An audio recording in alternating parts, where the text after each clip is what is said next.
And I'm back. Excuse me. So I've gotten it to work.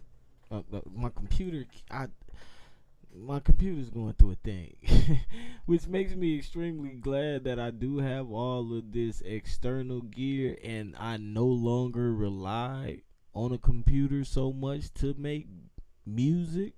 Now I do take all of my music into a DAW, but resource wise, it makes a world of difference not having to draw on the CPU for plugins and all of that type of stuff. Most of the mixing stuff, EQs, compressors, and stuff, aren't that bad, especially if you don't have the actual GUI up. You know what I'm saying? For me, anyway.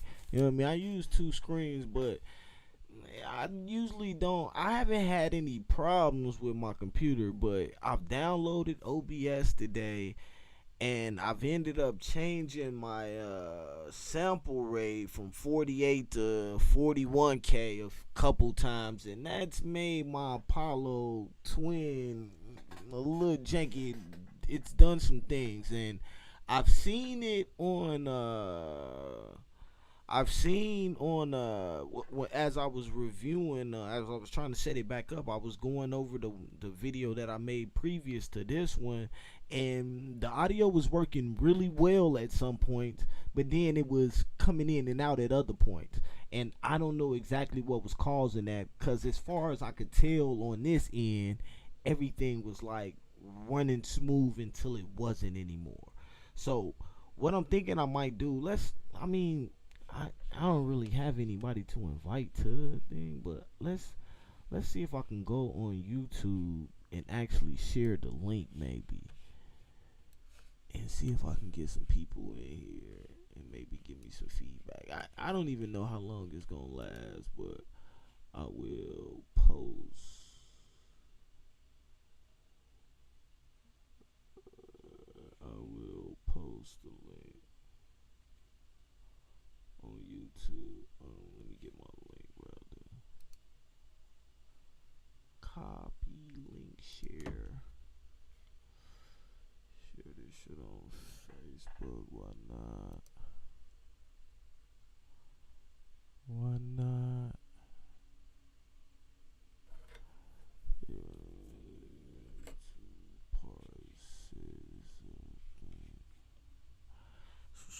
Subscribe to my YouTube channel.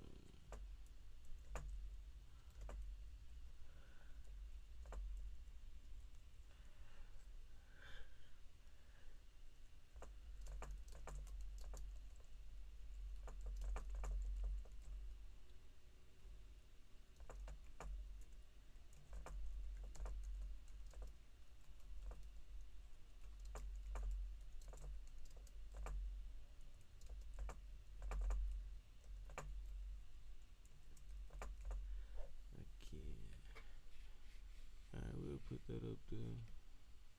But we'll be making regular, but we'll be posting some videos tomorrow when I get this other stuff that I do. Alright, let's see. We'll just post that up there. See what's up. Let me get the link on my phone. Matter of fact,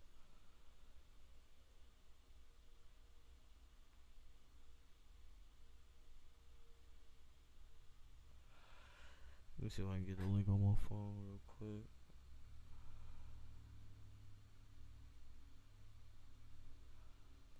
Copy link. Just send it to a couple people. See if anybody pop on there.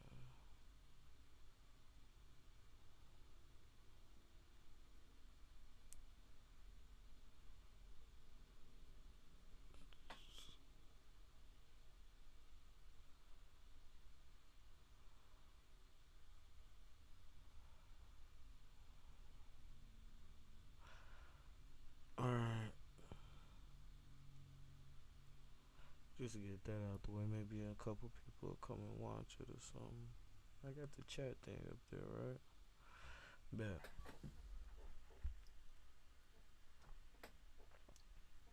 All right. So I'm gonna start off with reworking my template. Like recently, I added the Virus Ti to my hardware keyboard sync collection. Awesome. Been working out the kinks, but and learning it, of course, because it's probably it's the more I'd say intricate scent that I have as far as menu diving and all of that.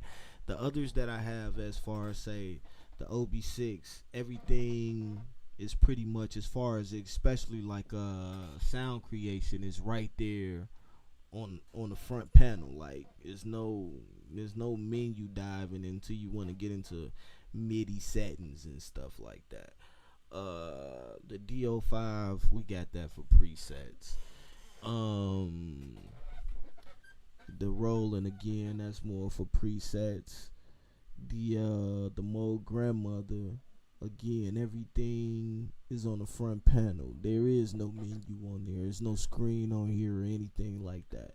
So this, which is kind of crazy. I wish I had. I'll do another video at some point where I get like where I do like a tour of the studio and you'll actually be able to see the board. But it's this bottom board behind me, and if you look at it, as far as the buttons and all of that, it takes up, I guess, what would amount to less than half of the real estate on the front panel right here.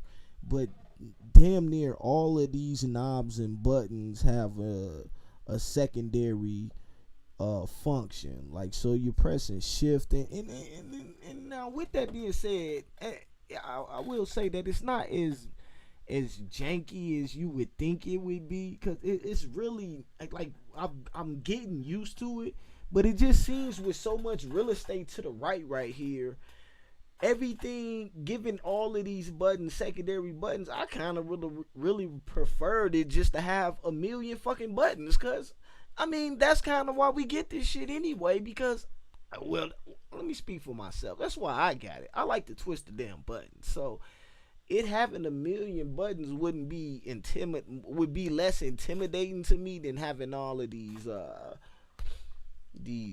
secondary functions.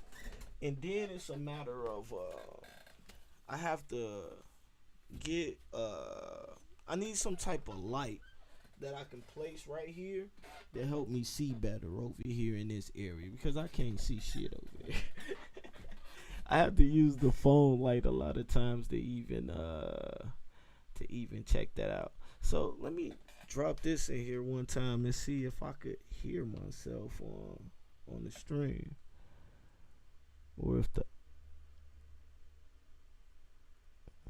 okay, yeah, though the audio was like cutting in and out earlier, so that doesn't seem to be a problem right now, which is super cool. All right, now, oh yeah, so I'm gonna just start with something simple, cause I know if I try to get fancy here, this joint gon' crash on me, and I want to keep it going for, like, I got it like going 20 minutes or something last time. So what I'm gonna do is I'm gonna switch the screen, and I want to bring up my Logic screen, but I don't see it right now, which probably means that I don't have the program open. So let's see if we can open Logic without the whole shit crashing. And it's actually crazy that it's showing the NPC screen on the back, because I don't even have that open. But we'll get into that later. Logic, on the other hand, is open. Okay, there we go. So I'm getting Logic to boot up. And what we're going to do, instead of having the NPC screen right there, let's see if we can bring up the Logic screen. I don't see it. And show, yeah, profile, YouTube. shit, I don't see it. Let me actually bring up a goddamn window and and see if that helps me. Like this, let's check this out.